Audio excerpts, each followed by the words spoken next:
Hi guys, so it's been a busy month here in the studio and lots of things are happening at the moment, but I wanted to give you guys an update on where I'm at with the Milan Art Mastery Course.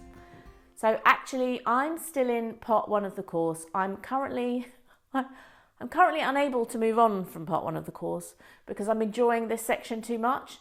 This section, learning all about how to paint in the style of the old masters and all of the techniques that they used to use, is just so, it's just like, it's umami. It's just so rich and sumptuous and deep and dark, and I've never painted like this before.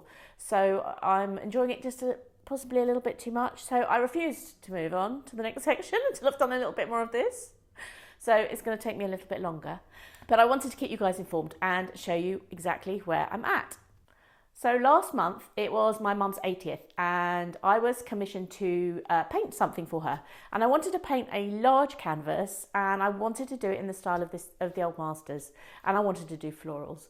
So I put that all together and this is the painting that I came up with. It was a pretty daunting challenge to do, but on the whole, I absolutely thoroughly loved it. And so I thought I would take you through my process. So I started with a monochromatic underpainting. Sometimes it's called a ground, sometimes it's called a primer. It basically prepares the surface on the canvas, and it's a really dark base of oil paints and medium. Then it's a case of using tools to subtract the shapes out of the dark paint. This meant using anything I could find in the studio to wipe the paint off to create the shapes of the flowers and all the swirls and all the leaves and the buds. Also using my nails and toothpicks to get some scratchy effects in there. I wanted to make sure that I kept it really, really loose. It was all about finding the highlights and the dark tones and finessing them at this point. So much so that I almost had a finished painting just in the one colour.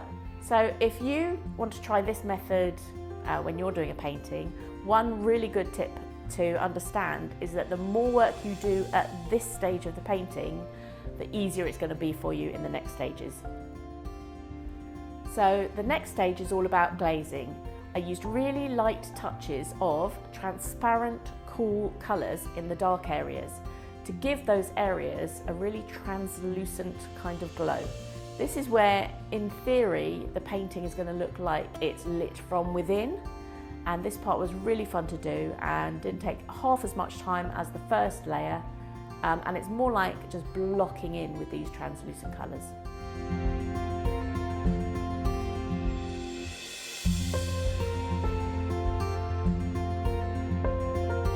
The next layer meant adding the opaques, and this is honestly where I struggled the most.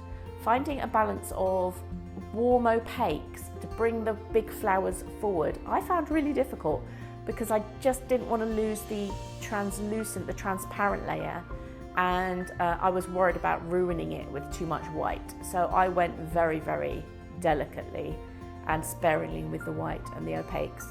I loved painting the buds though. For some reason, the buds were just my favourite bit to paint, and that's probably because the buds themselves in my reference had a lot of nuanced colour to them, whereas the big flowers in the front, they were very, very pale, really, really light and almost monochromatic. So it's much, much harder for my eye to understand what kind of colour, what kind of opaque I should be using for each petal.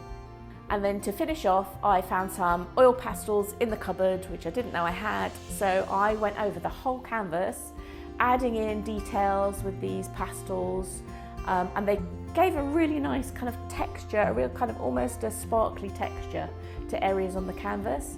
So I just, honestly, no plan, I just went for it, just for fun. And yeah, loved the oil pastels, never used them before either. And then this was the finished product. I'm so pleased that it turned out okay and that I didn't ruin it with the opaques.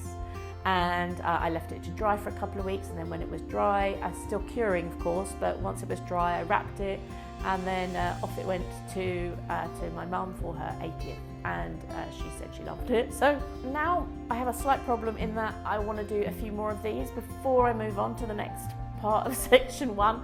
So looks like I'm going to be stuck here for a little bit longer, voluntarily of course. So that's it for now. If you have any questions, please pop them in the comments. I am loving connecting with you guys in the comments. So keep them coming, and then I will see you in the next video. Bye.